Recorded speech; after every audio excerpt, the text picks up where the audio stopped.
Hey everybody, welcome to the Go Diaper Free podcast. I'm Andrea Olson, and today I'm going to be sharing a guest post called Mamas Just Relax, my top 4 tips for stress-free EC. So let's record that right now. Welcome to the Go Diaper Free podcast, where we're all about helping you stop depending on diapers as early as birth. I'm your host, Andrea Olson, author and mom of 5 babies, all EC'd from birth, all out of diapers by walking, pooped in the toilet from birth, all of them, and none of them had to be potty trained. This is episode 110, Mamas Just Relax, my top 4 tips for stress-free EC.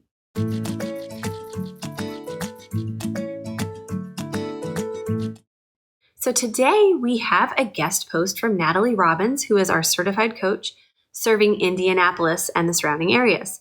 You can read the written version of today's show over at godiaperfree.com/110, where you can also contact Natalie and interact with both she and I in the comments. I will also link to anything we mention in today's episode there. Again, that's godiaperfree.com/110. So come on by when you're finished and we'll see you there. I don't know about you, but sometimes I get caught up in measuring my success with EC day by day. Today, for example, I felt so good about myself. I caught a poop and almost all pees. Only 3 wet diapers. Killing it. One day earlier this week, though, I only caught about 3 pees. The rest, and a poop, ended up in the diaper. But what I so often forget is that one good day or one bad day is not the measure of EC success or even my mom skills. The point of EC is the learning process. Over and over again, Andrea stresses in Go Diaper Free, her book, that the EC journey is nonlinear, but it's so hard to remember sometimes.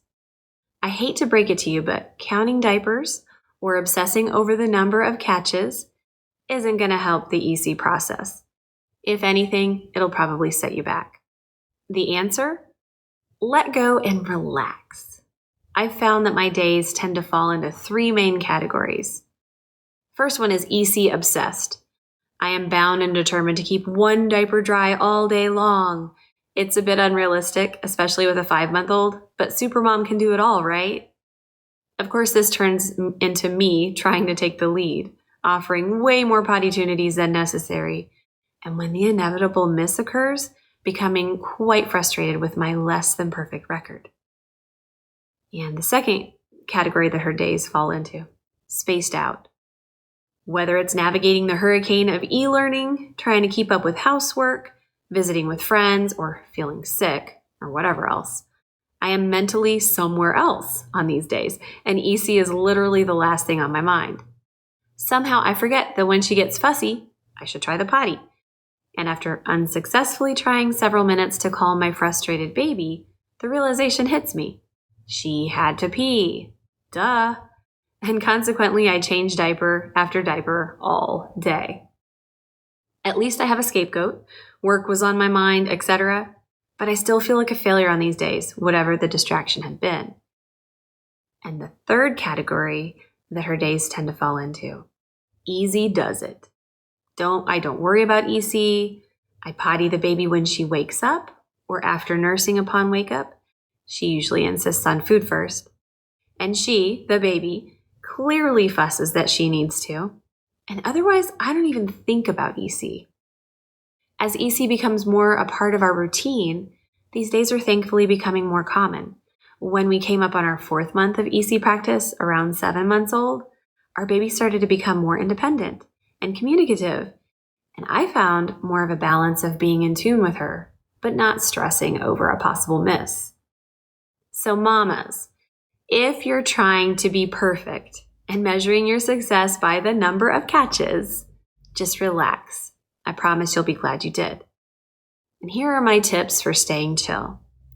Number 1, don't rush the trainer pants. I notice I'm just a teeny bit more tense when I put my baby in trainers, and a teeny bit less confident in her ability to communicate when she needs to go. The solution? Use them for short periods when you are confident in your child's ability to stay dry. Mornings are typically our best time, so I'm not worried about her being in trainers then, etc. Otherwise, use a backup so you won't stress about getting the baby being wet. So use a backup that you won't stress about getting wet. Or if you use trainers, let the baby primarily play in an area that's covered by yoga mats, or put a pre-fold down on the floor underneath a not yet mobile baby. Whatever it is that makes you feel just as nonchalant as when your baby is in diapers. My second tip for staying chill: feed first, in all caps. If I put her on the potty first and she is hungry, I'm left with a very unhappy baby, and I want to avoid any negative association with pottying as much as possible. The solution? Well, every time my baby fusses, I put her to the breast first. If she needs to use the bathroom, she will refuse to nurse and scream at me. A pretty clear signal. And then I can confidently potty her, knowing she definitely needs to go. A top hat potty can create an easier transition from feeding and a happier baby as well. And there's a link in the show notes at godiaperfree.com/110 if you want to find one of those. I've also earned a degree in acrobatic nursing, primarily kneeling and feeding while my baby sits on the seat reducer or a mini potty. Those times that I've forgotten the proper order of things, but don't feel like re-diapering to nurse. My third tip for staying chill is keep an eye on the clock. When I'm not sure how long it's been since her last pee, I hover more. The solution? Every time she successfully uses the potty, I make a note of the time. That way, next time she signals, I have an idea of how long it's been and can judge whether or not she probably needs to go based on my knowledge of her natural timing. Otherwise, I go about my day as usual, and I don't think or worry about the potty until I see a signal or it gets close to when I expect her to need to go. When I look back on those early days with my baby, I want to remember the fun memories, not just the potty tunities. So I make it a point to integrate EC into our routine, but not let it become the focus of the day. And her fourth tip for staying chill: don't let mobility immobilize you. It can be frustrating if your baby's signals become very subtle upon beginning to crawl. The solution? Rely on natural timing and intuition far more than ever before, but do not overoffer for the sake of catching a pee, or you will most certainly be inviting Sir Potty Paws over for a visit. A couple of days of observation can be very helpful, and learning from misses instead of beating yourself up about them is the best thing we've done.